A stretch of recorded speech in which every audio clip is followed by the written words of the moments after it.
You guys good? Yeah, why not? All right, I'm gonna do an intro and go full Podcasty. full into it. Go on, podcast us. All right, guys, welcome back to another episode, the Off Track Experience podcast, where we go around the world and go off track with interesting, exciting people. Today, we're Sam Purdie, Gary McIvor, my mechanic, filmmaker. We're in Châtel, France right now, and we thought we'd do a little sit down, have a chat about anything. We're actually more of like a test to get our AI and editing stuff set up, so we want to try and produce some better content for all of you. So we thought we'd do a little trial run, but we thought we might as well have some good chats along the way. How you guys going? Thank you for bearing with me all day getting here. This wasn't this wasn't the first location we went to. This is round two. This is the Wish location. Yeah. This was the first recommendation. So full disclosure, Gary said we should come down to the river at the start. I said I wanted a view. We ended up walking around the top of Châtel for 5 kilometers. We got annoyed. We got frustrated. Maybe not annoyed. We got frustrated. There was a group dissatisfaction. Yeah, there was a certain vibe in the air. We caught the lift back down, which was nice. Yeah. And then we went back down. Gary had a nap. We watched some UFC. We re-evaluated our decisions, and now we're out here at the lake. Yeah. So yeah, and we're doing it. But I wanted to ask you guys, because we are currently in the middle of the World Cup season. Oof. You guys have now been away for 2.5 months. And I was going to say, what has it been like? We'll start with you, Sam, and then we'll jump over to Gary, so it's not just fucking chaos. But what were your expectations coming in, and what met your expectations, what exceeded them, and how has it kind of all played out? I don't really know if I had any real expectations. There wasn't a lot for me to base it off. I kind of just expected to be thrown in the deep end and see what happens, which is pretty well what happened with everything, really, like getting over here. But it's been really cool. Like the team's really cool, very French. Europe is insane. The riding's blown my mind for sure. But surprised me was like the pace of a World Cup weekend for everybody involved. Like it's pretty, you get there, pit set up all the way through to packing up is pretty on. But yeah, I don't know. In terms of like what you thought a World Cup would be like, is it kind of what you expected, or was it just still like a step back, or was it like, how did it? Yeah, it's like Cannonball on crack kind of thing. Can you say that? For anyone that doesn't know Cannibal, that's a festival in Australia. Yeah, sorry. Anyone out of the loop, It's a bike race or bike event just like turned up, like very large. Like everything's a little more formal, everything's bigger, the tracks are gnarlier. Like it's world stage, right? Like World Cups. It's eye-opening for sure, especially seeing like the level of riding being that consistent across that many riders. But yeah, I don't know, like as far as expectations go, I struggle to pinpoint that, because I just think I was pumped to see what happened. Take it as it came. I'm new to biking, so It's all fresh. it's all fresh. And what about you guys? Because you've obviously been in mountain biking world for like years and years, and we grew up racing together and riding, so you had an idea of what a World Cup was, but when you actually come to it, were you kind of like, oh, this is not what I expected? Yeah, I was kind of more like underwhelmed. Yeah. I thought it was going to be like big, but it's just like, it's literally like racing a local race, but everyone has sponsors, and it's the same thing. Like, and I was actually surprised how little you ride your bike. Like, it's a whole week, and what do you get? 5-6 hours practice. Yeah, it's not much. 2 runs, and then 3 now. So yeah, it's kind of like, I don't know. It was a shock, because then it made me realize like you can train, these riders train all year round, and then they come here and they basically have like 4 months of like minimal riding. Yeah. And and then I thought like for my job it was going to be like really hectic, like really hectic, but I think like it is kind of full on at times, but I think like the way you are, like you're more relaxed. So that kind of settles the vibe. But like sometimes I look at like, I thought like I was going to be building wheels all the time and like just always doing something, but it's kind of like you do a long day. I didn't expect to be in the pit for like 12, 14 hours, but you're not always... You're not doing heaps, you just kind of bits here and bits there. Yeah, like, and there is constantly stuff to do, but it's not Pressure cooker like. it's not it's not like too hectic. Sometimes it feels a bit hectic before quali or whatever, but for the most part it's all Like right. even like Leo Gang, when it started raining before qualifying, and then it's all kind of like there's no shelter. Oh yeah, They're trying to set up bikes. Yeah. They're trying to get like that's like oh it's like that's heaps. Yeah. See, like that's how I guess daft I was. I didn't even know you took a trainer up the top. Yeah. Well, I don't know. Like, so, and then... Well, you've never done it. You don't know what you don't know. Kind of thing. Yeah. But I don't know if they show that on TV or not. Not really, no. Yeah, like... But No, it's kind of start gating down, right? Yeah, pretty much. Sometimes you see people like warming up, but it's not like it's not crazy. don't get grabbed by that really. Yeah. Funny how like you were saying about hiding. Like I went up with Dill at World Champs, and we ended up like underneath the cafe, like ghetto as with the trainer, like just to get out of the rain because there were too many people in the like warm up tent. There's not enough space. There's not, There's nowhere when near it's enough raining, space. there wasn't Yeah. enough space, and you get some people waiting to warm up, and then so that rather than do that, they're just hiding under weird places with bikes. Well, that's what we did at Leo Gang. We were under like the start for one of that track we did, the jumps track. Oh, and there's still water coming through. Like we're not. Gary had an umbrella underneath the start, and it's pissing down rain. But like, what are you gonna do? Like, you're up there. You've got to warm up. You find a solution. Yeah. Yeah. But it does make it hectic when like a thunderstorm is literally there. There's no room. Yeah. It is weird though, like I thought, like, because if that's such a thing, every rider does it, like why don't they accommodate for that? Like, you know, they put a huge grandstand down there for like 100 people to stand on, but the people that... Because they know we'll do it. They know we're going to race no matter what, where if the people don't rock up, that's the money for the event. They know we'll do it. So it's like, well, why would we pay more money to accommodate for something where we know if it's not there, the riders will be there. If it is there, the riders will be there. If you don't have like stands and stuff like that, people won't want to come, and that's money out of their pockets.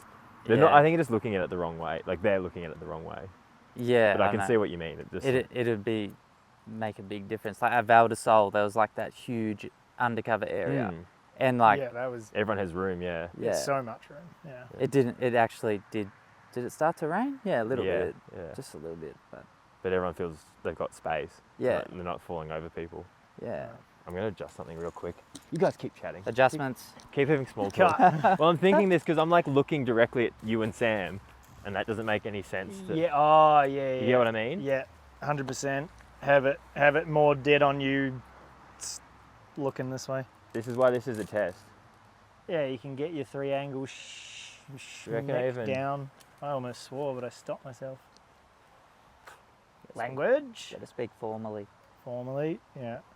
Do you want me to sit in the chair, Dean? I think I'm pretty good. He's got it. He's done it before. He's a master. You guys can keep talking. I mean, we are. We're just not talking much other than garbage. Well, Sam. How do you feel like this is going so far, Gary? Not too bad. Not too bad, eh? At least I'm comfortable. Yeah, at least we got Yeah, comfort. chairs is like, I think sitting on the side of the mountainside would have sucked. Yeah, I think it would have as well. We You would guys have done can 10 You guys can minutes. recline that as well. I can't even recline. I know, I feel like if I recline, I may not talk. You're not Yeah. coming back. Yeah, you're just going to Yeah, sink into a this hole. is me, yeah. Yeah. But I was also going to say, because the thing that Gary said the other day when we were out for dinner, it's like, I think people don't see the side of like, it's like you're on this amazing, cool trip, which you are, and you are going to these cool places, but it's a super isolating job to have. You're not with your partner, you're not with your friends, you're not with like people, like a core value of people around you, but like you're obviously with your team, and then we have a really good team, but then there's a language barrier there as well that makes it harder. So it's like, Yeah. is that something you guys expected to be like, you are so isolated in that environment of a race environment? I think I'm not surprised to be isolated in the French. Like, we knew that going in. Like, you'd talked about it, and you just count the amount of like native English speaking versus French speaking. It's like, it's naturally, there's going to be times that French happens. Like, I wasn't too surprised about how that kind of went down, but I was surprised about, like that feeling of like, oh man, there's some long days where you're not with the homies. Especially you on the track. Yeah, I expected long, but it's like, I guess I hadn't had too many experiences of like 8-10 hours out on track, shooting, waiting, midges, whatever, like depending on what track you're at, whatever you face with rain, that No sort of lunch. thing. No lunch and stuff. And then just because you want to get as many shots as you can, I'm like nervous about doing the job, so I want to do it, get as much as I can. And then, you just get back and edit and eat and go to bed. And I was a little surprised, I guess, or a little naive to the like intensity of like some of the days. Like, practice day is always gnarly. The other days are pretty chill compared to practice day. That's always huge. Yeah, it's a grind for everyone. Yeah, like everybody has parts of their job that I think are just there regardless of which position you're in. They just change, and then that's the dark side to the beautiful experience that you get to have. It's like every job has it, regardless of whether it's a sick job or not. Like, there's still going to be some downside. Like you said, you're away from family and friends and stuff. And at first that doesn't seem to matter, but over time it takes a toll. And it's definitely surprising. Yeah, like you said, the isolation within like a really good team and within having such a sick experience. It is interesting to be like, at times, like, oof, there's a lot going on. Especially when you go back to back. Like, if a race is back to back, there's just like your day off. Well, my day off, we spend it driving.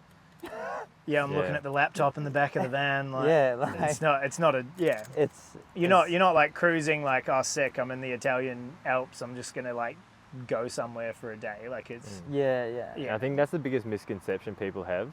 I thought we were going to get more Downtime, Yeah, like you kind of said, like you get Monday and Tuesday off, but then seeing every race is on Saturday, it's like we drive Monday, have half of Monday off. Sunday sometimes. Yeah, set up Tuesday, race, and then on Sunday, because I don't know why, they don't let us pack the truck up. Or let us drive on Sunday, Yeah, on Sunday, so you kind of like have a slow morning, and then you got to go help begin to pack up. Yeah, go again, And then it's just, Yeah. it's like it's 7 days a week. Yeah.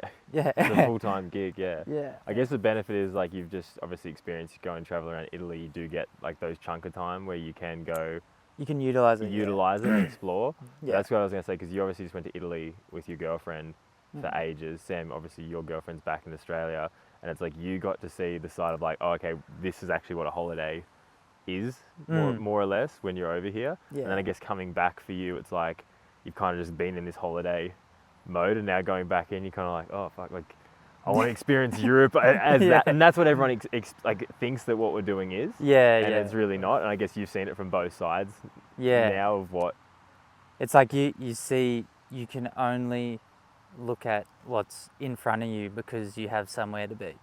Like, I can say I've been to Switzerland and Austria, but we went to we went to a race in Switzerland. We drove there, drove away, and that's me going to Switzerland. Like, I've seen the highway. Yeah. Which was epic, but like, and that it's one, not. the one bike park kind of thing. Yeah. And you never want to say it in like a way that's complaining, but it's just the reality of what it is. Yeah, the reality is not quite as shiny as it looks. Like, it's still unreal. It's just not. It's not the full package that it's kind of that you might think it is. You're here to work, like, and that's yeah. where you gotta. Yeah, exactly. Like, it is at the end of the job. Like, at the end of the day, it is a job. Yeah, for sure. But I guess as well, a lot of people that I guess, because when I started this, like I was 18, 17, 18. So like it is, the shine's more there, I guess. Yeah. But when you come in a bit older, like what are you, Sam? 30. 30 and 29. So it's like you've kind of not come out of it, but you kind of like you understand life a little bit better. I think when you're a young kid, you're just like, this is the best thing in the world. I'll do this for free. Where now you're like, this is cool, but also like I want to experience this For and sure. that. Like there's plenty of like when I was 22, 23 and things were less built, like I'd had less connections in certain places because I've been traveling heaps. I just wanted to go to the next place. New mountain, new adventure. Like, and you don't care about the instability of it. But as time goes by, you start appreciating creature comforts a little bit more, like miss my dog, miss my partner, like obvious things like that. But then even just like routine that's a little harder to come by. You got to be a little more disciplined to like stick to an exercise regime on the road, and diet and things like that isn't always the simplest.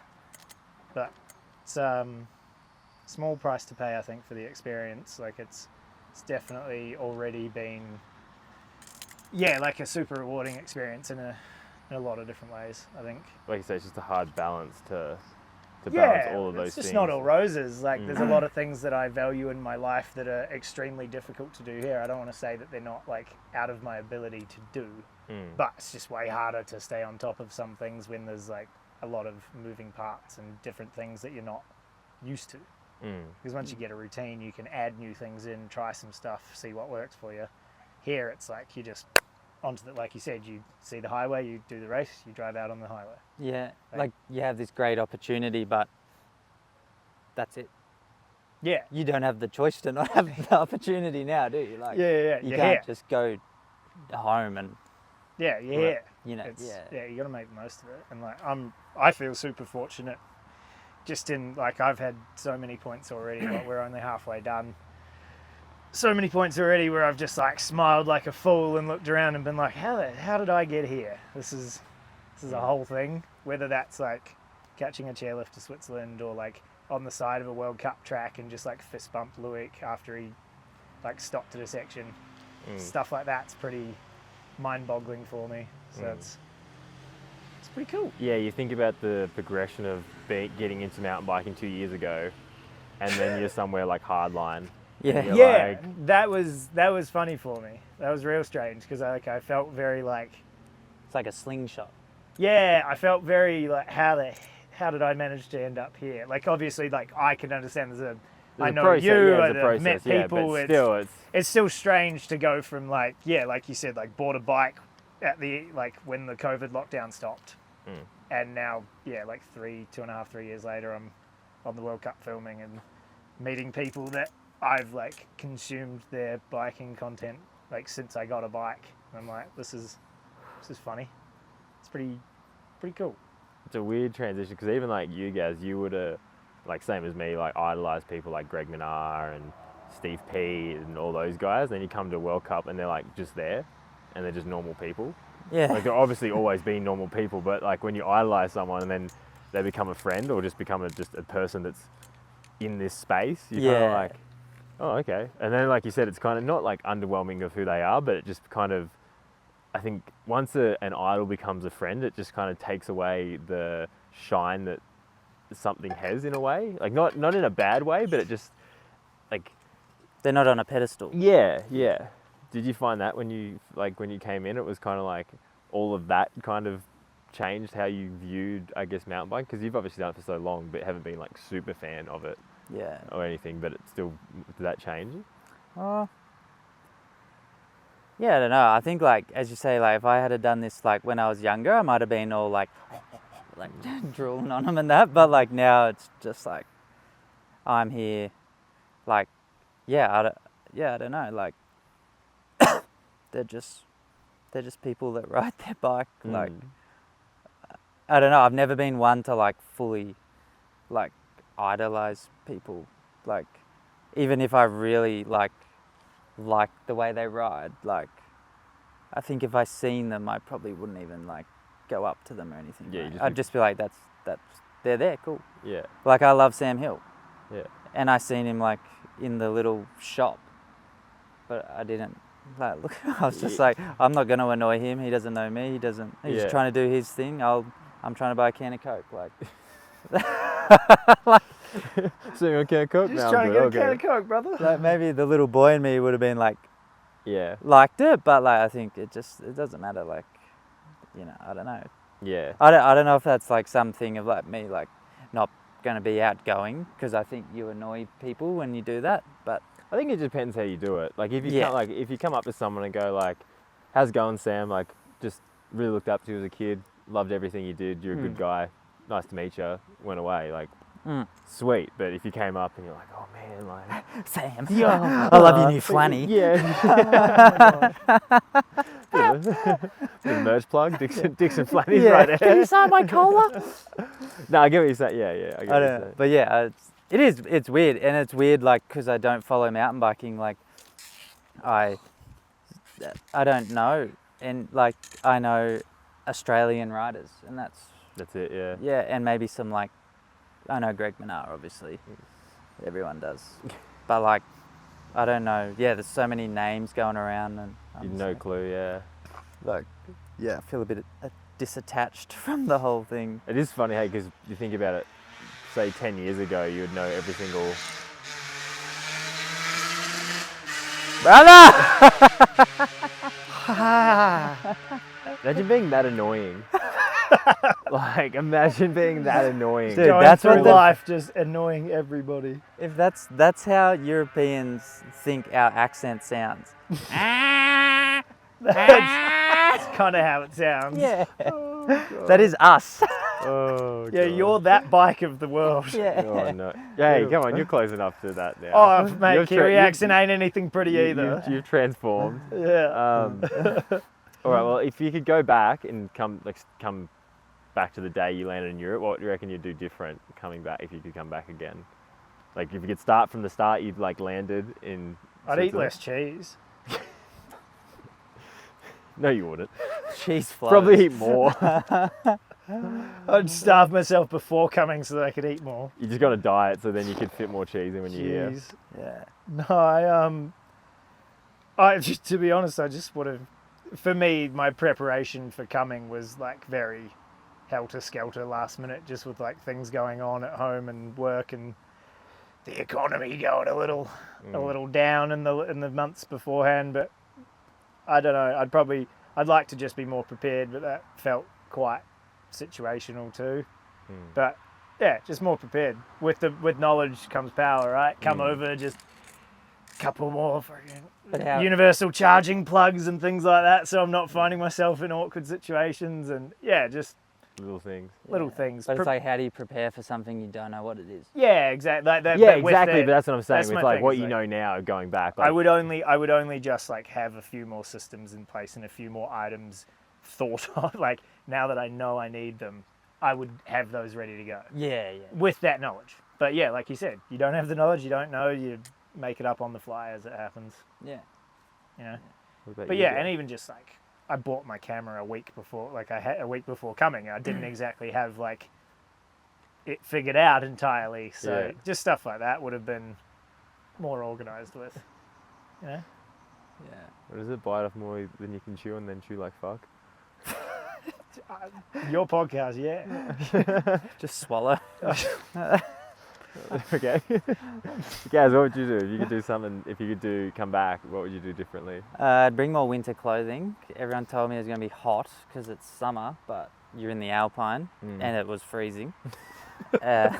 Thank you, Scott, for giving me a lovely puffer jacket. I don't really know. I guess like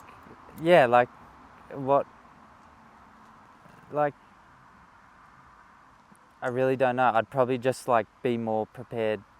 I'd have a better understanding of what's going to happen. So maybe mentally I'd be like, oh, this is how it's going to be. And that's it. But like, other than that, what could I do? Like, I could see you at home and work on your bike more. Like, my job is to work on your bike. Like, the only thing I could have done is know about the bike. Yeah, But- I guess like just that stuff with like at races and stuff, like going into situations where it's like you said you didn't know there was a trainer or didn't know it was this, like things like Yeah. that where you're just a bit like Yeah, I think a lot of stuff was learnt race by race. you know on what the I mean? fly kind of thing. Yeah, Yeah. like as simple as bloody strapping the trainer to the bike to take it on the lift. Yeah. Like, remember the first race, and I was like, "Fucks." Yeah, there was dude, it's a lot when you got wheels, a trainer bike, a like backpack with all my stuff in it. Like, Yeah. like stuff like that. Like it seems comical because it's so. Yeah. But then you're trying to do that, and you're in a time limit, and there is all these like crowd and people, and it's like you're trying to push through all that. Like it's not as easy as it kind of seems. I think like everything I can do differently, I can do it each race. Whereas it's different for Sam because he's not going to go buy a new program or a new camera halfway through this. Yeah, no. So you could get a red. No? Like for me, I can keep like what I would do that's next Scott. time is every race, Yeah. not next year. Yeah. Yeah, we need budget for a red. No, we don't. Nah. Also, Gary, I'm thinking about this because you just went on a little holiday to Italy because you have an Italian lass, and you have a little story about we got trapped by some fire that kind of got us a little bit worried. What happened there? May as well do short story long. However you want to push it out. European heat wave, like so hot. We were in, we're in the heat wave for a while, and then, so one day we went to Mondello, which is just a little beach town. It was like stinking hot. We're trying to get there on public transport. Like I literally think it was like 40 degrees and like super humid, like just cooked. Anyway, so we finally get to the beach, and there's a guy on the sand having a heart attack, and he's shocking, Sam? Yeah, sorry about that one, boys. Perfect timing, man. Yeah. Yeah. Anyway, like this is just like to thicken the plot. Thicken the plot. Anyway, so the guy's like having a heart attack. It was like pretty grim because like you could literally see people like like doing trying to resuscitate. CPR, and it's like weird kind of vibe. Anyway, like he died. They just put a sheet over him, and they're like that was kind of weird. And like me and Allegra walked down the beach to go for a swim. Allegra's your girlfriend. Yeah, Allegra's my girlfriend. Hello, Allegra. And and then so we're swimming, and like the whole Arvo, the body's there. The police are like standing next to it, but it was there. No one took it away. Like they just put an umbrella over it. That was just weird. So there's a dead body on the beach.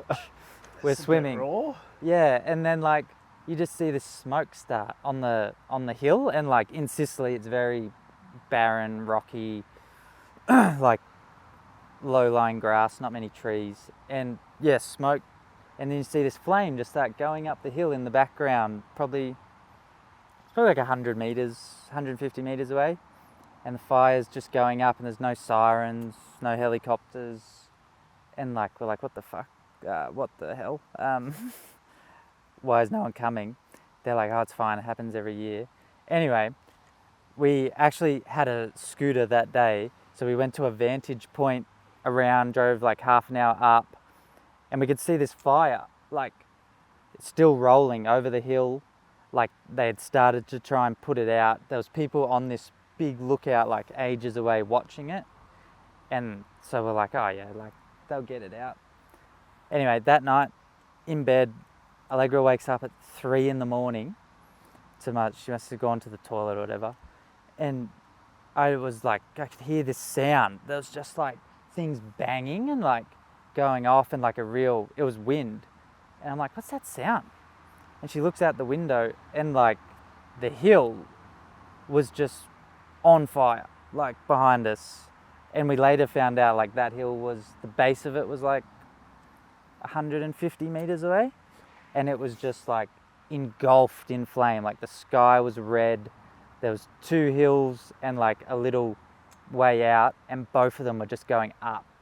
And there's just the flames just kept coming closer and more over the hill. And we're like, oh, what do we do? Anyway, we decide to evacuate. At this point, no one had told us there was a fire.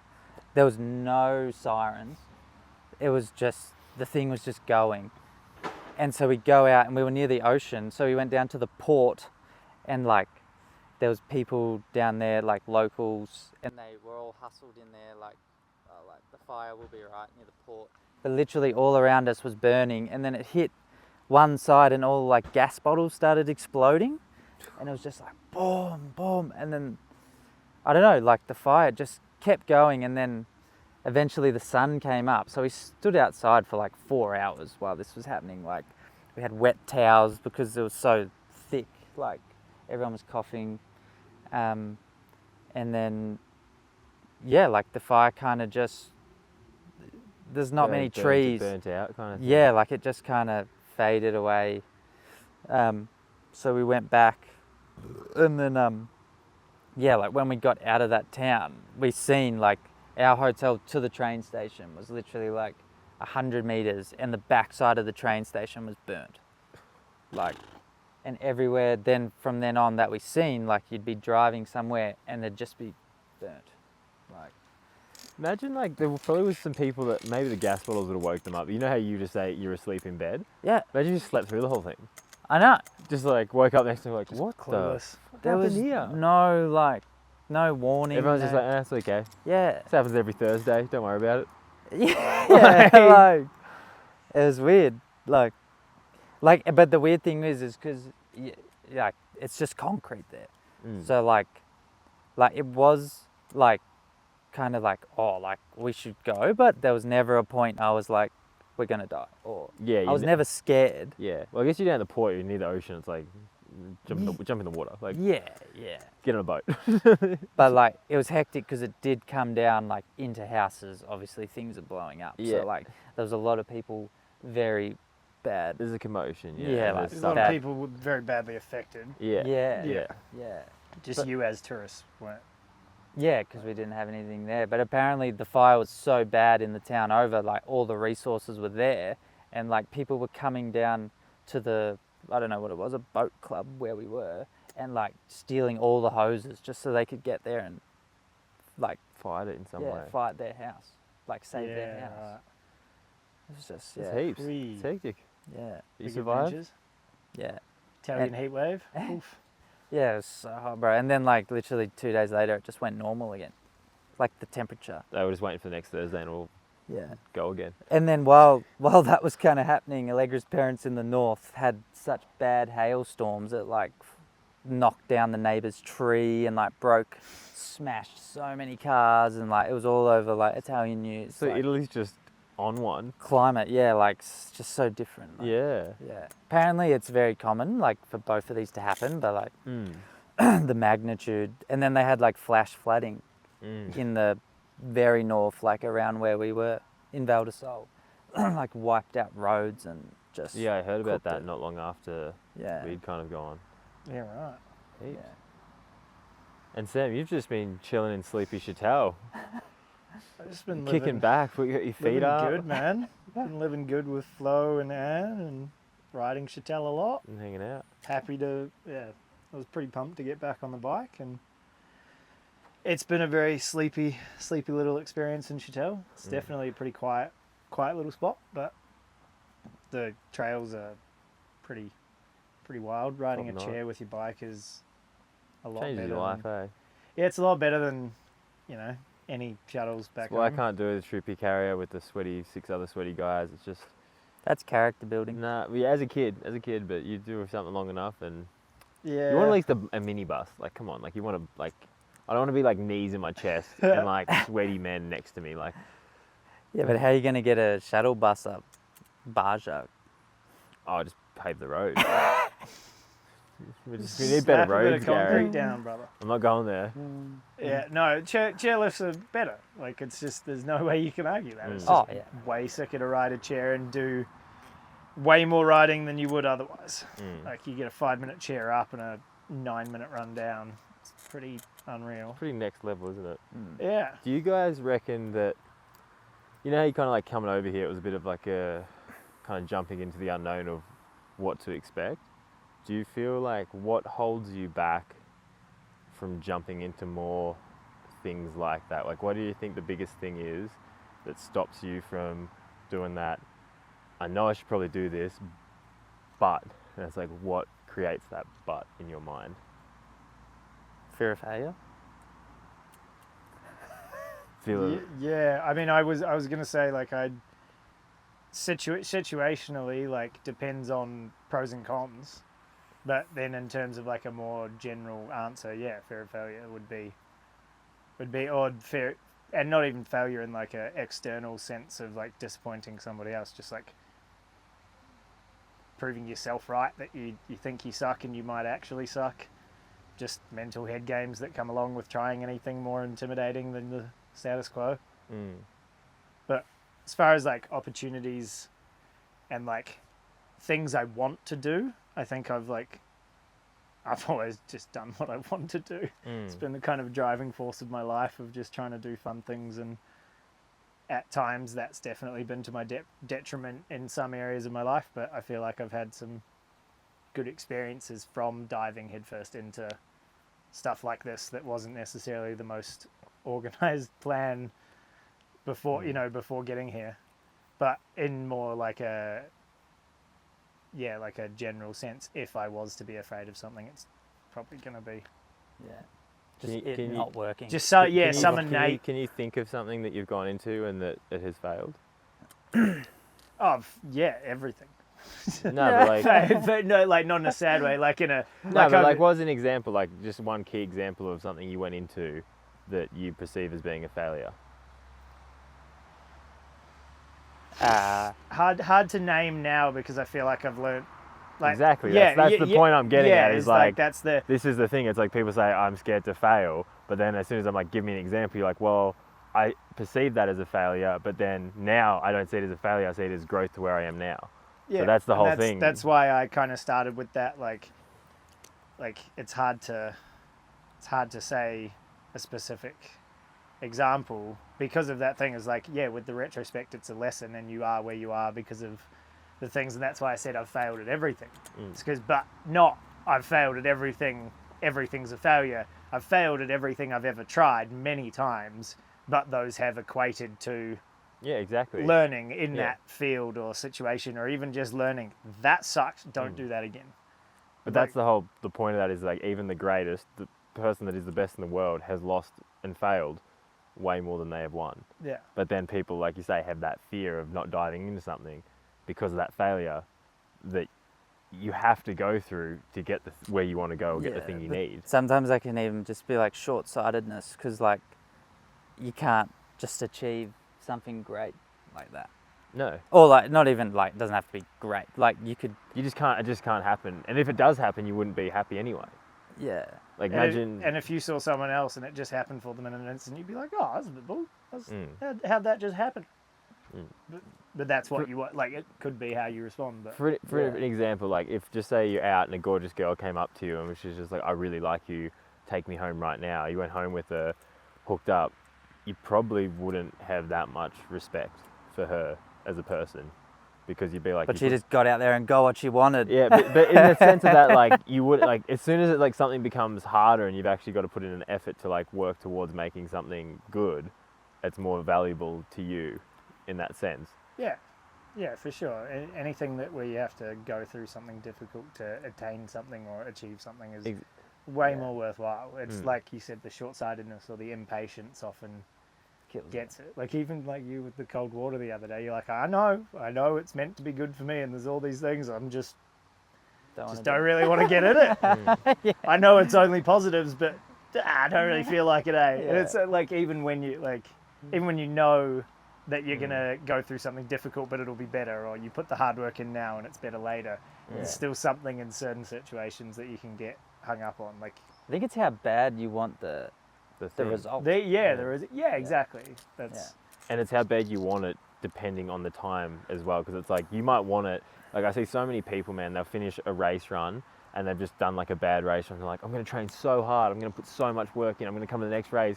And then a day goes by and they've trained pretty hard that next day, and the next day like train pretty hard again. Day 3, I'm just going to sleep in today. And it's like as soon as you break it, it's like that consistency with that goal, then it's like nothing's going to work. But that's the thing, it's like how bad do you want it all the time?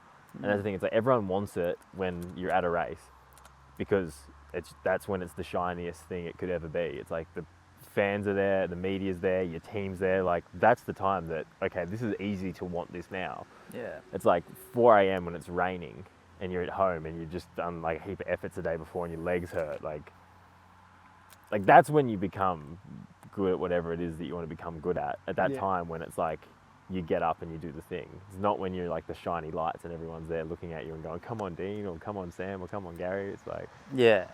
At that point, it doesn't matter. There's heaps of doubt, hard work, questioning. There's a whole lot of crap that goes into the whole process of getting anywhere with anything. You got to bake the cake before the cherry. Before the cherry goes on top, don't you? Yeah, 100%. Yeah, it's and like you said, it's how bad you want it all the time. It's like, do you want it bad enough to go through whatever this part of the deal is, whatever the trade-off is, the late nights, the lack of friends, the not eating the cheese that you really want to eat. Yeah, but then sometimes you can trick yourself into not wanting something because it's hard. Yeah, you go, I don't really want that, so why would I bother? Yeah. Like, you know what But that all depends on, again, the point in your life where you're at to, if you do want it, do or don't want that thing. Yeah.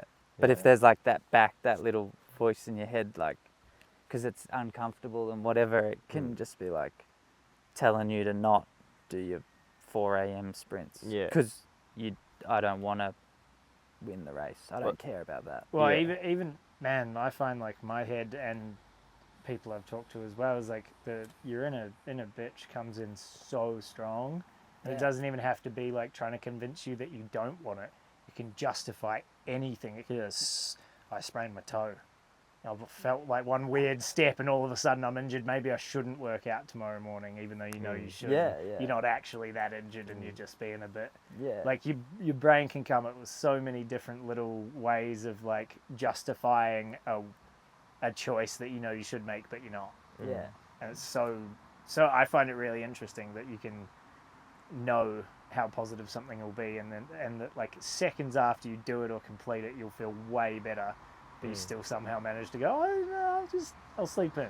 Yeah. Chill out today. Like you earned it. Or even when you watch your mates like doing something fun, like, I don't know, like just say they're jumping off a bridge, or everyone's like dancing like at a party, and you're like,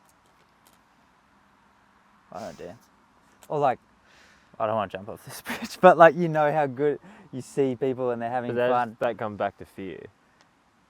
Yeah. That'd be wrapped in the whole fear element of like, what would people think, or is that bridge? Not failure, but it's just some sort of like. Yeah, well, I guess it's like Some sort of hesitation. kind of be seen as failure. It's like if you can't dance, people laugh at you. Like it's a bit of like failure. That's not failure. Yeah, it is if you can't dance. Dancer. You're failing at dancing. There's heaps of people that can't dance, but they give it a crack, and that's success. That went way further than I really You've gone back. anticipated. But I think as well, it's like the whole delayed satisfaction. It's like kind of like, do you want your dessert first or second?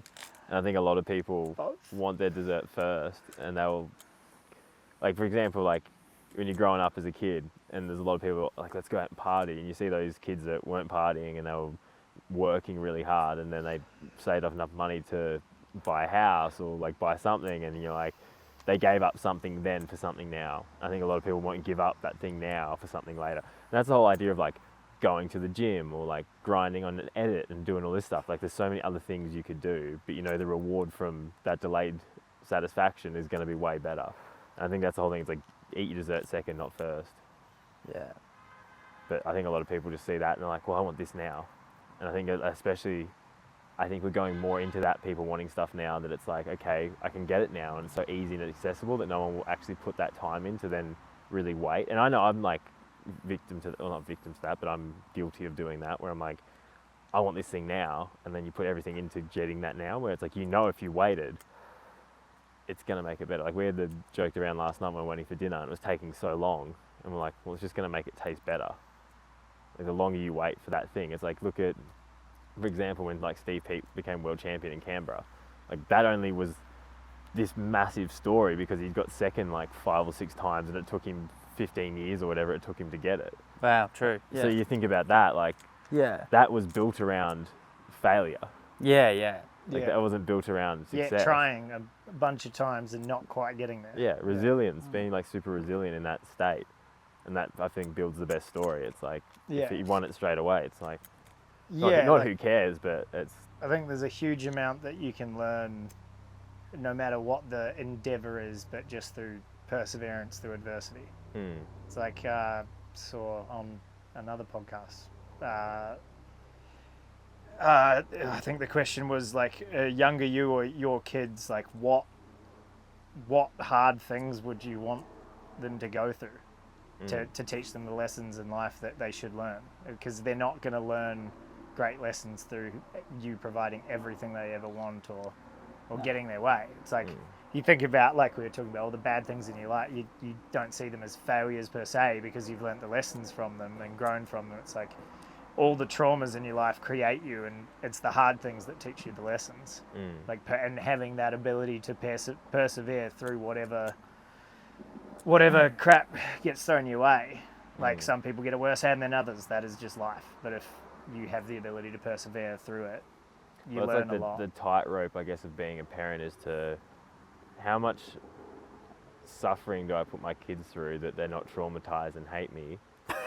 But also, that's another way of putting it. but exactly. Yeah. But how much do I put them through so they actually grow like a thick skin and can actually take on the world? Yeah, like the qualities that you want in yourself or in somebody else, like the things that they're going to have to go through to develop those qualities probably aren't always going to be the nicest things.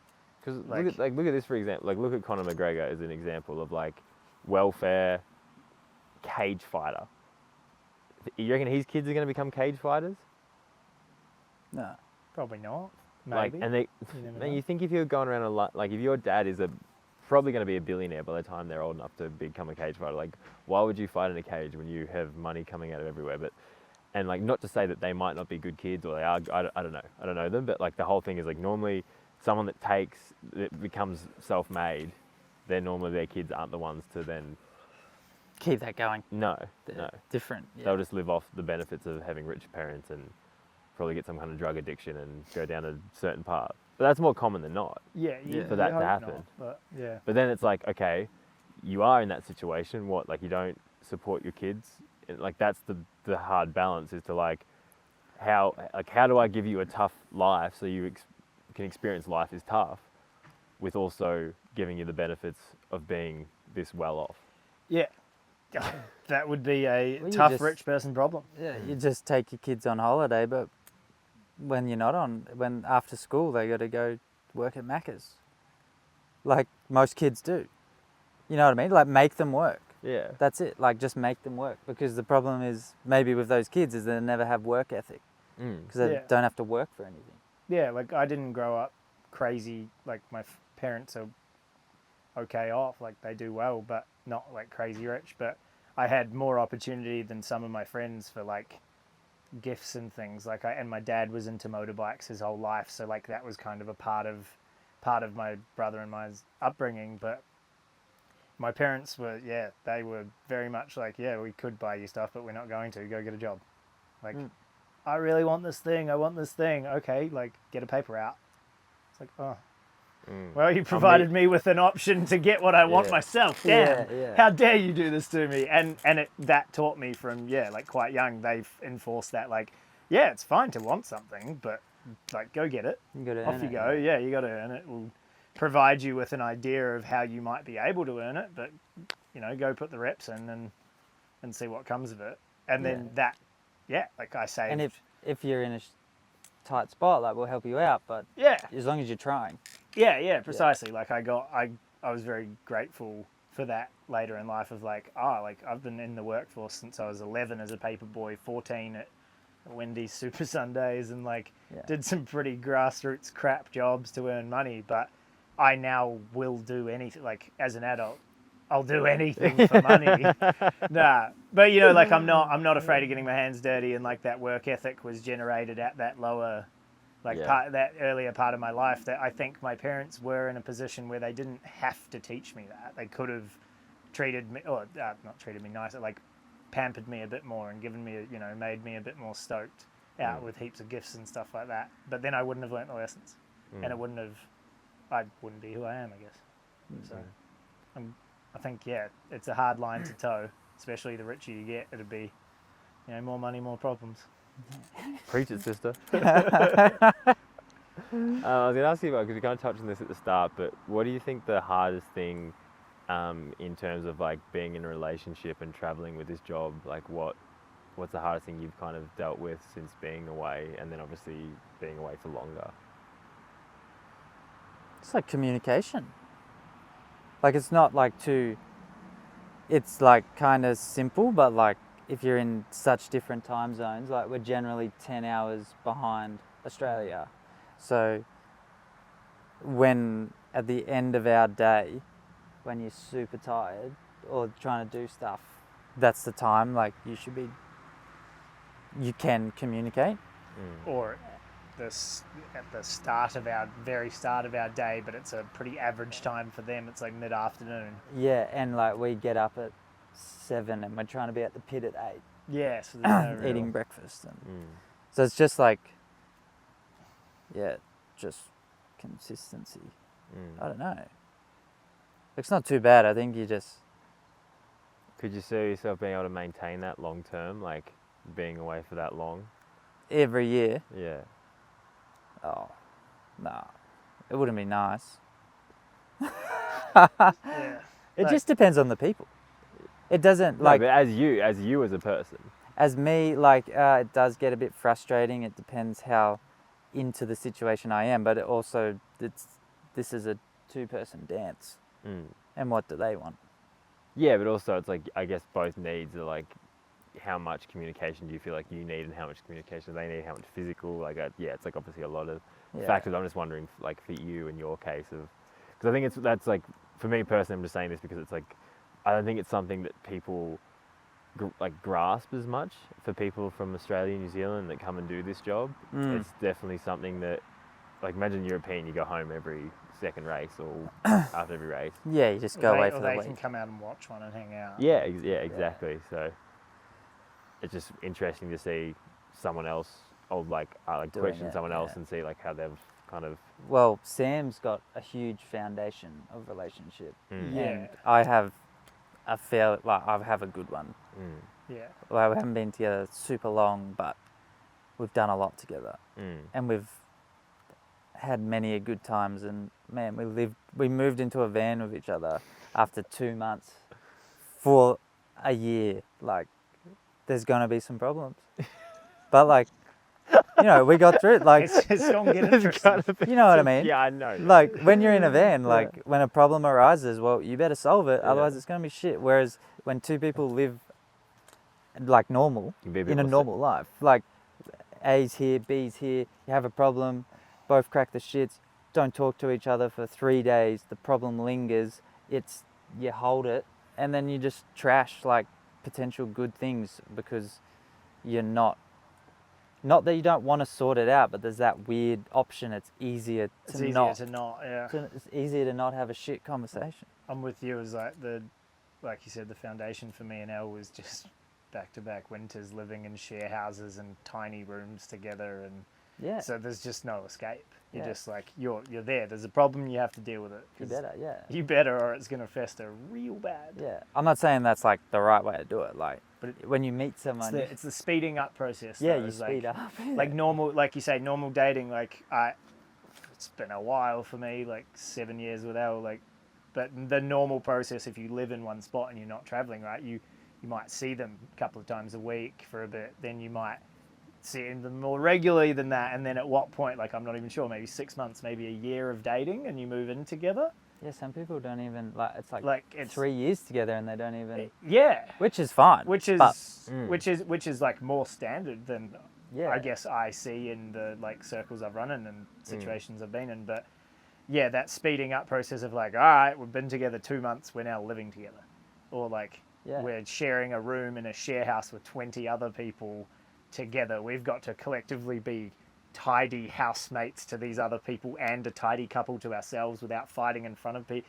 It's like you learn to deal with stuff pretty effectively, I think, in like a real raw way. But I think it has, like, if you can like go through that fire and flame with that intense speeding up of the dating process, Yeah. you can build a strong foundation quickly Yeah. out of it. Yeah, because Yeah. you're just forced into more crappy situations together. Yeah, And yeah. crappy conversations that you don't get to just ignore for 2 days and come back and have an awkward coffee.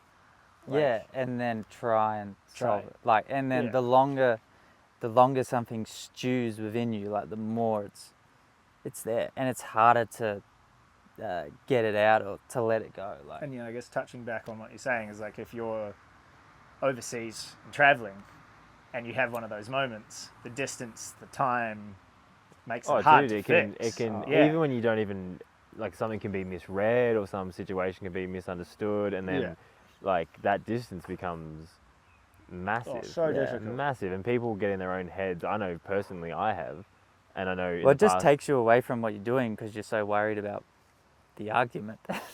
well, it's not, like, yeah, it's not a good You're in feeling. your own head all the time. Yeah. And it's like, and you can't do anything. Yeah. Like you're completely helpless to the situation because it's like, for one, it's like, okay, so now it's night where you are, so I can't call you or message you or whatever. Yeah. I have an idea in my head of what I think's happened and then what has actually happened, and there's like these There's two two things narratives to try line up. and that's Yeah. Yeah. fighting each other plus what they probably think, and it's just like, even you like call someone and like you don't get the facial expressions, you don't get the FaceTime. Yeah, I know you can. I yeah, FaceTime Allegra. no, I know I've done that, but as well, sometimes you will be on a call, or you will be on a like it's so many ways to communicate. Yeah, that that's- can get misconstrued, Yeah. and that's the thing. It's like all those factors can lead to like things that are worse than they should be.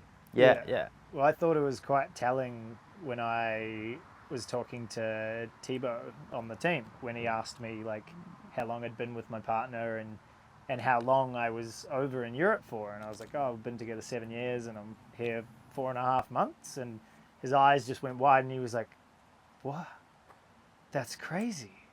Like for French people like that, like if you're with someone 4.5 months away, just like that's insane. And I was like, it's not great. Like I'd Yeah. love to have her around, but like the situation is what it is. Opportunity as like an individual came up, and as a part of a team, like we like Yeah.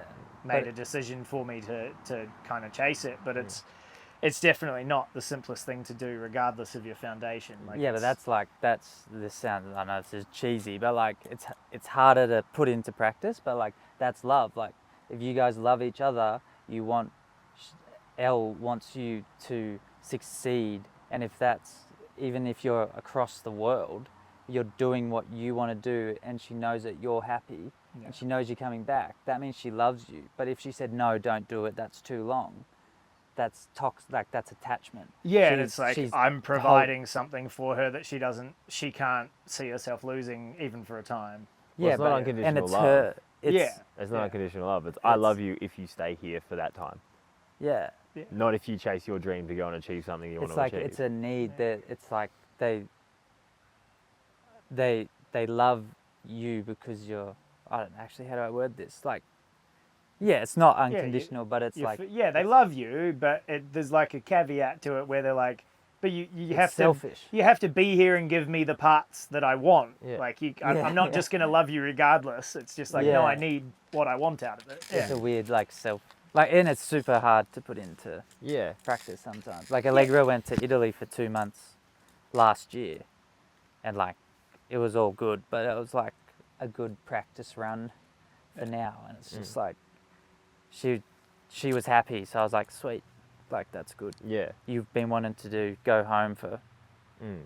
4 years, so And it is really good as well because like as much as you say, oh, it's hard to not be with that person, when you do come back, it's like you kind of feel like the connection becomes stronger because you're like, we had this time apart, we had time to ourselves, we can understand ourselves better, we can learn from this, yeah, and you realize how much you miss the person.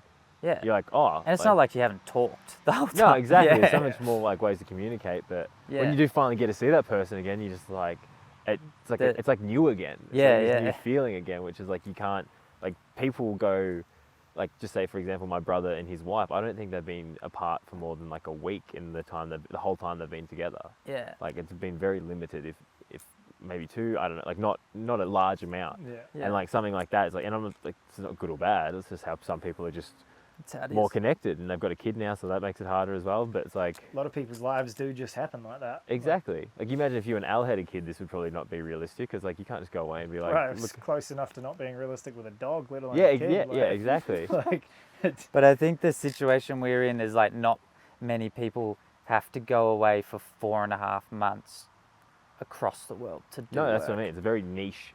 But like, Yeah. but then like if you're a normal couple, like you always end up kind of going on a holiday together, or like because you are a unit. But like, it's like there's nothing wrong if you just want to go on a holiday, but it's never really the case, is it? yeah. Well, it's like the classic, like, as an example, like, guy wants to go on a boys' trip 2 weeks in the French Alps with the bros. Yeah. Some relationships that would work, and Yeah. others the partner, which it could be a girls' trip to the Alps, regardless of which way around you put that. The other partner might be like, no, like I'm coming, right? Yeah. Like we do stuff together. If you're having fun, I want some of the fun.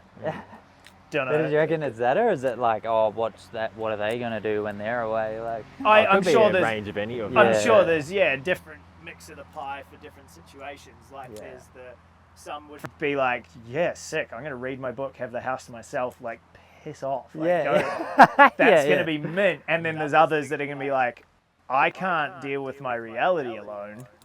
No.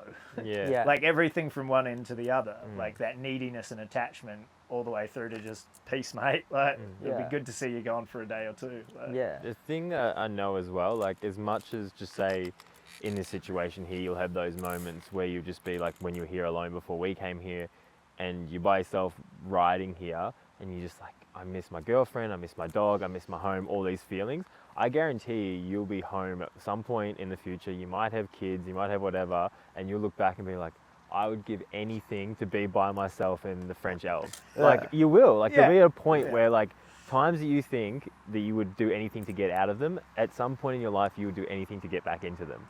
And I Yeah, think that's for what you sure. need to appreciate in the moment. That's what I'm trying to do more of now is like the moment I'm in right now, I might not enjoy it right now, or I might enjoy it right now, whatever it is, but at some point, like imagine if, okay, so just for example, picture yourself being 80 and then at a nursing home or something and you don't have, your health isn't that good. Like looking back to right now at this moment here, you would be like ecstatic. If you could come back in that moment for 10 minutes, 5 minutes, whatever, and just be like, oh my God, I'm 28, I'm in the mountains, I'm with my buddies.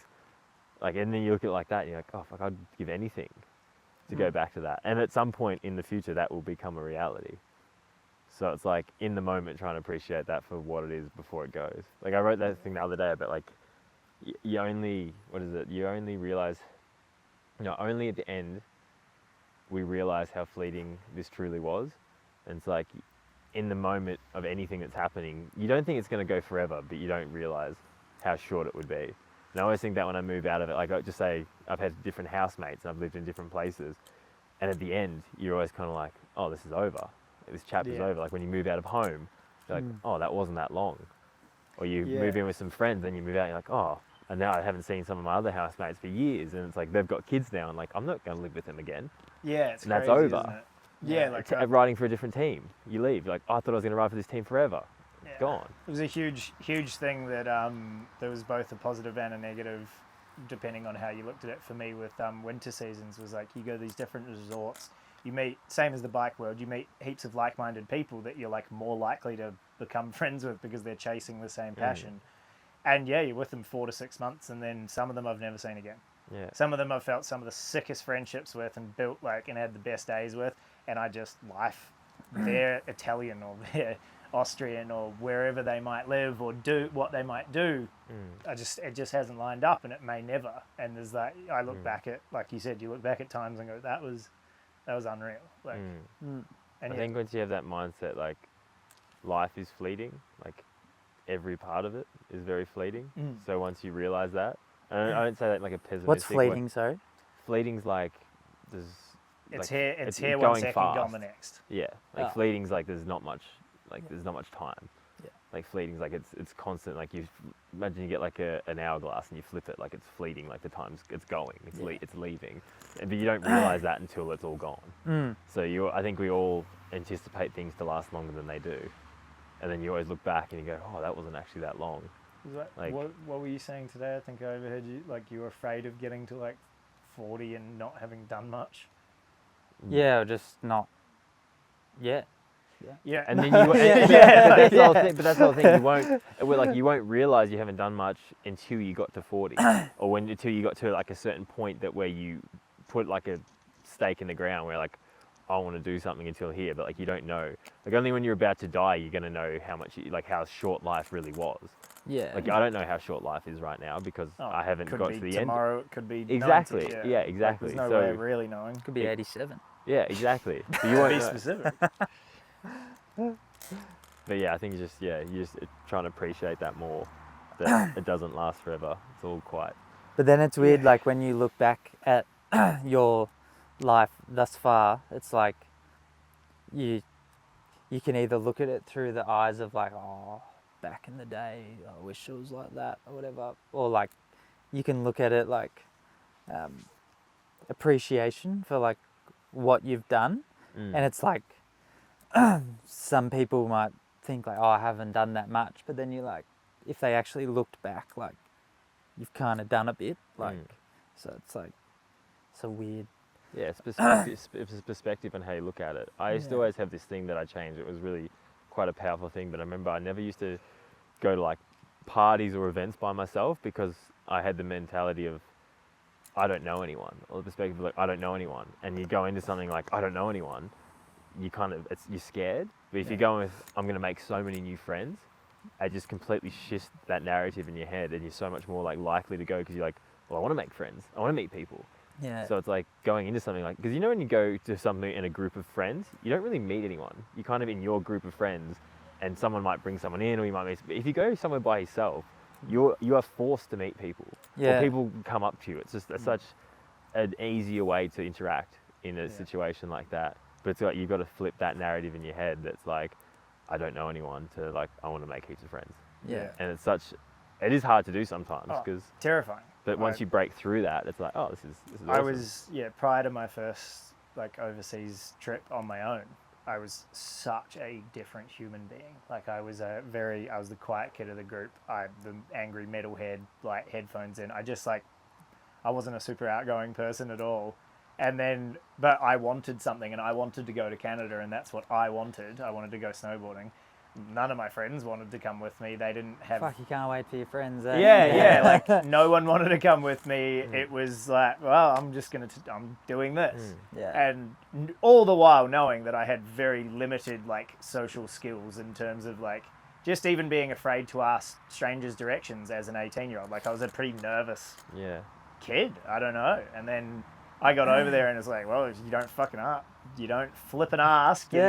You're never going to get the directions that you need, and it could just be around the corner, and it could turn into a whole damn thing, or you could just get told that it's just around the corner, like as a real basic example. But that really like pulled my eyes back and went like, yes, okay, I can interact with the world. It's not that scary. I can make friends and that gave you like independence.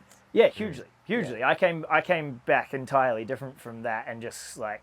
Yeah, I just as a funny example, I remember just the confidence I had in the ability to chat to somebody, whether or not it went well or not.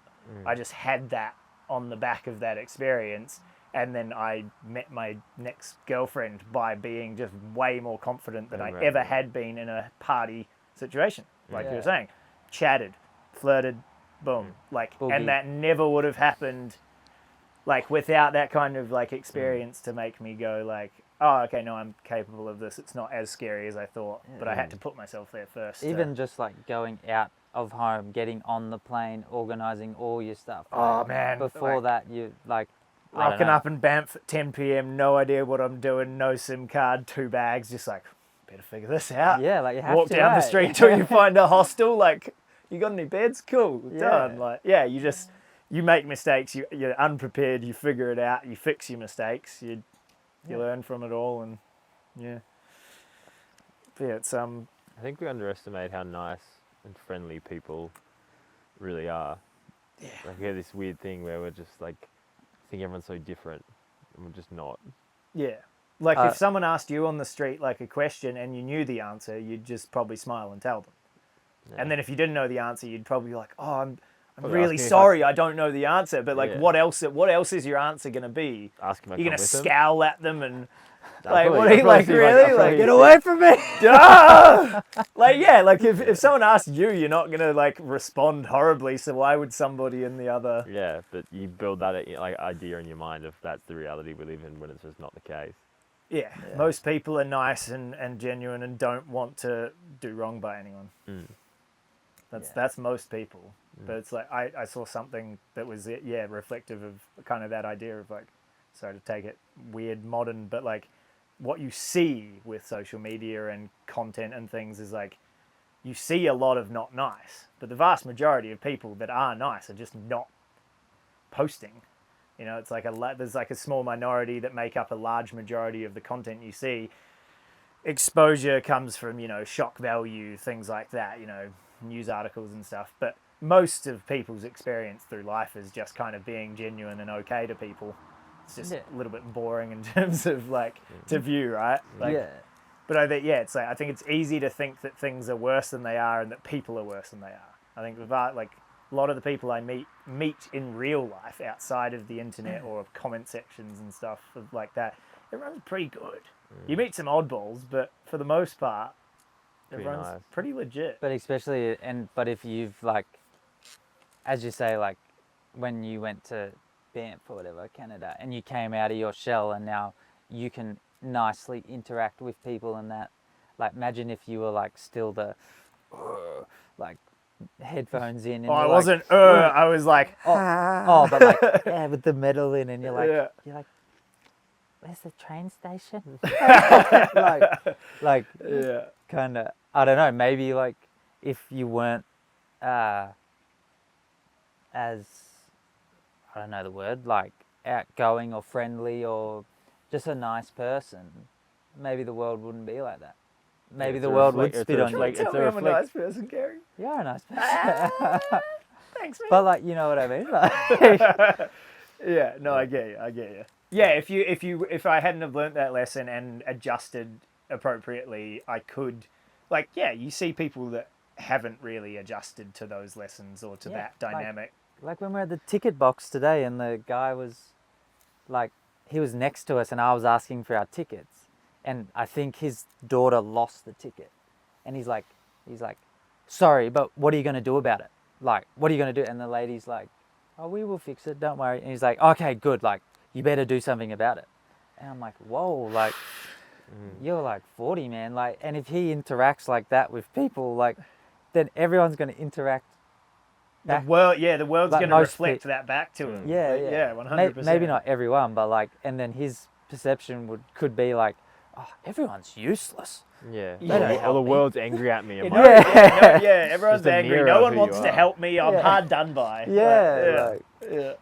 So it's like, That's a really good point. It's like your attitude. Well, yeah, your attitude and like how you go about your life, the energy you bring to a room or just things in general will reflect back at you. hopefully, some people are just hopefully, assholes. yeah, Like, that's just that's the world, and you can't let them get to you.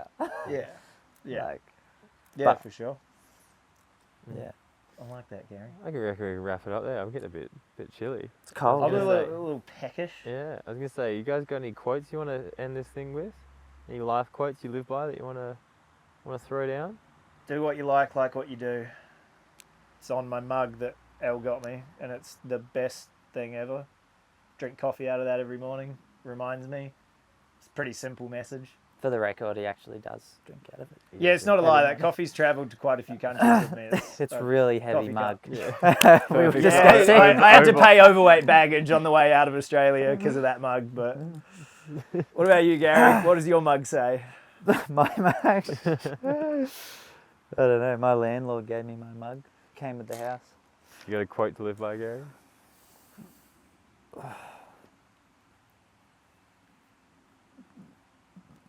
It's pretty lame, but it's. I don't know. No. Well, you said it's pretty Say the lame, lame so one. you've got one, yeah. Yeah, give us the lame one. Well, I kind of might need to explain it, but I just That's read okay. it and it just says like, infinite wisdom comes from silence, and it's basically like That makes sense. yeah. everything you need to do can happen like, because it's intuition, like Yeah. your No, body. That makes sense. You don't have to explain that. That makes Yeah. sense. I get that. That's pretty. Deep, brother. Well, like, you know what I mean. When it, I like when people things you, flow, When you it's say that, when I know I say it as well, it's like, oh, I don't know, but it's like you do. Like, you know, when people say, oh, I don't know. like they'll say something, but then at the end they'll kind of like, oh, I don't know. I don't know though. Like I just said Yeah. it, but whatever. If you don't think it's true, but it's like a safety oh. mechanism to be like, I've said this and this is how I feel, but I'm kind of concerned of what you'll think of it. So I don't know. It's Yeah, but it kinda- it's an acknowledgement of the social thing of like waiting for like their body language of like, you agree, right? Like I don't know, bro. Like I guess it needs like a bit of backstory because No, like it does. some No. there's silence, but like No, I 100% get it, but I guess I get it. everything, when things are working in your life, I feel like you're never thinking about it. Like it's just flowing. It happens. But also that introspection comes in silence. Like when you actually go, because I think it's like we have so many inputs from everywhere that are making us feel these different ways. And when you actually sit in silence and go, what do I want? What does whatever's in here want? Like, and then you can only get that when you're in silence. Yeah. Like you can't, like, if I'm trying to focus on something and you and Sam are talking to me, like I can't focus on what I want. Or you've got a girlfriend, or you've got a husband, or you've got a dog, or you've got all this stuff. You got a phone in your Who am pocket. I? What do I want to do? You're like, oh, like you're getting pulled in all these different directions, and that can make you not actually understand. But it's like if you sit in silence, and that's obviously like meditation and mindfulness is like, okay, what do I want? Understanding yourself better. And it's in today's day and age, it's like it's harder and harder to find, and then you've got to like want to find it as well. So when it's like it's a rarity in your everyday occurrence to find moments alone, and in that like introspection, you have to actively find it and create it for yourself with things like meditation or like a walk, like a morning walk or whatever it is. Like those moments where you do have that silence. Like for me, it's running the dog. Like I talk to myself, and in that kind of introspective headspace with the 20 minutes with the dog in the morning more often than anything else, because it's just me. Dog can't chat to me. I'm just there and kind of think and process and have that time, and that's something that like a habit that is convenient with the dog as well. But without that, life can get pretty busy. There's a lot going on, people talking, things, input. Like if you don't have like a time where you can, it's very easy to just get distracted. I heard this thing, and I love it, but it's like you should meditate for an hour a day, unless you're super busy. And if you're super busy, you should meditate for 2 hours a day. Yeah. Yeah.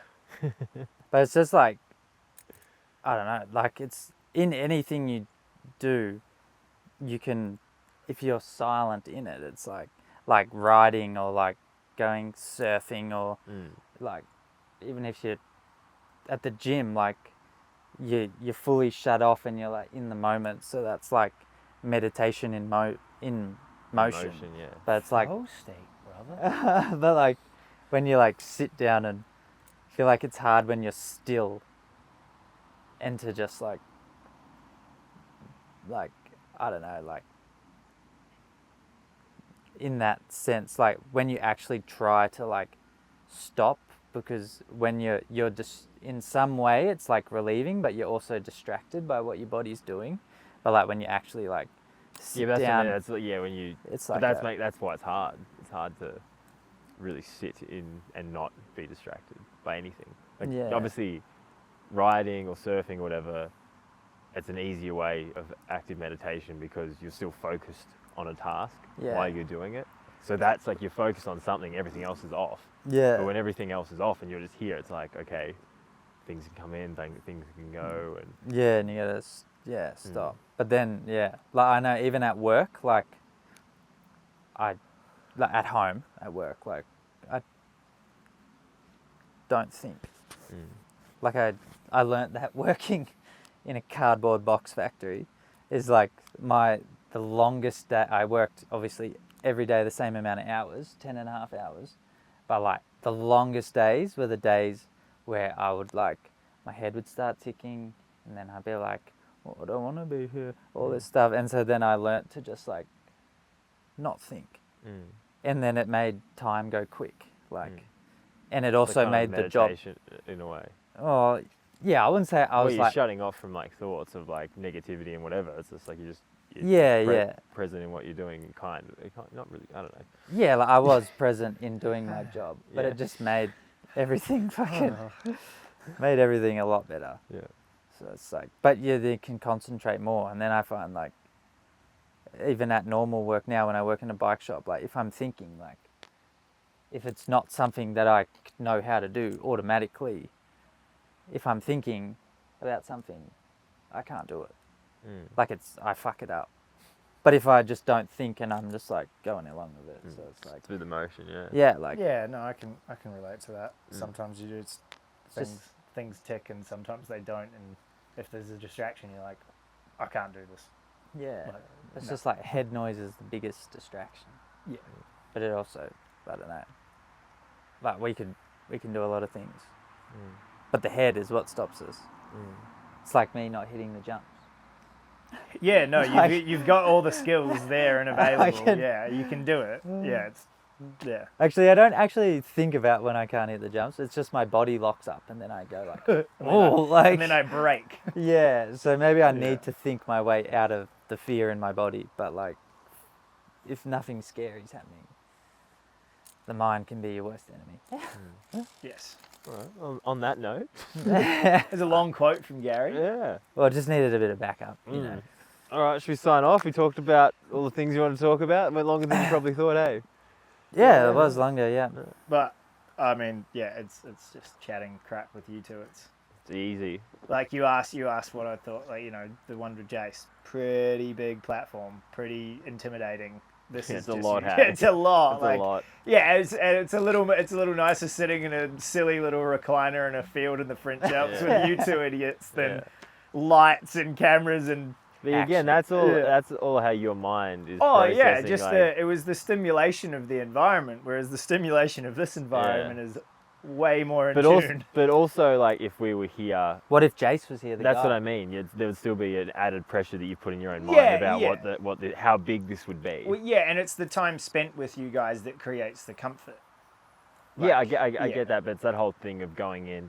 I know, I guess, like, obviously you do anything more and more and it becomes easier. But I know if I do a podcast with someone I just met, I don't know, like, for me anyway, I've trained myself to be like, and it's not the first rodeo. I think that was the thing. It's like being a guest, and also for me, for that one, there was a heap of head noise for me of like, I kind of had a reason to be there. Like, I'm up there filming with you, and we'd filmed a project and stuff. But at the same time, in my head, I'm like, I'm not that interesting. I'm just like, that's what everyone thinks, though, man. He's the mountain bike guy. I'm just. But that's the thing. You say that mountain bike guy. When I went on his podcast the first time, we chatted for maybe 10 minutes about mountain biking, and then 2.5 hours about life. Don't get me wrong. Like, I'm not like, and in the same aspect, like if I sat down and chatted just Jace one-on-one, we'd probably talk about filming something we have in common for half an hour, and then you'd probably just talk stories. Yeah. And like, I'd be comfortable with that now. I think the first one, like going in piggybacking with you being somewhat more, seen on the internet, On interwebs than kids, than myself, and like first one raw, I was just a little like, oh, this is. But sometimes, like, if you talk to someone you do not know at all, like, there's chats. Yeah, no, but there's no pre-built up. You're with your mates, the boys, and you're like, oh, well, I actually live by the quote, infinite wisdom comes in silence. And the boys are like, oh, piss off. Yeah. And you're nervous, but like the person there, he don't know you. So it's like, He don't know. he you. don't know you.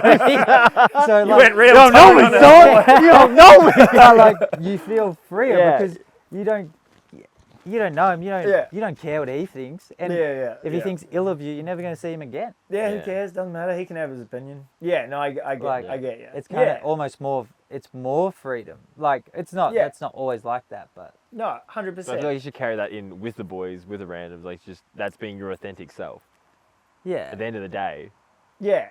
like you should be your authentic self with a stranger, with a big podcast, with your friends, with everyone's like. Yeah, 100%. That's If why you I think said, that's the right thing to say, yeah. it shouldn't matter who you say it to. That's why I said is like I think the where the weirdness came from, or where the nerves really came for me was that the partner, like, going along with you thing of like feeling like, I'm not the spotlight, but I'm in the camera, like Yeah. I'm like, this is such a weird little position. But if it was like, for some reason, I managed to end up on Jace's podcast, just like me and Jace, the nerves would still be there, but I would feel much more inclined to just ramble and keep talking. Yeah. Because I got in my own head about like, do I have much interesting to say versus somebody like you who is more, you speak more anyway, and you're used to that platform. He's got dyed hair and wears pearls and like he's an interesting character. Yeah, there's a few interesting things about you. Got nifty tattoos. Real cool guy. But yeah, you know, like, yeah, I think it was that got on me of like, oh, I'm not as cool as Dean. Like, why am I on the podcast? Shut up. Now look, you're a guest on mine rambling. Hey! Yeah. All right, should we chop this thing up now? Go get some Oh, food. let's eat. Yeah, I need a pee. Feed it, brother. Thank you guys. Gnocchi, bacon, every other sauce. I'm making You burgers. had me I'm at going burgers with had me at gnocchi. hefty brie content. Oh, yeah, finish that. Can you finish that tonight? No! All right, we're signing off. Thank you guys. All right, cheers. Cheers, bro.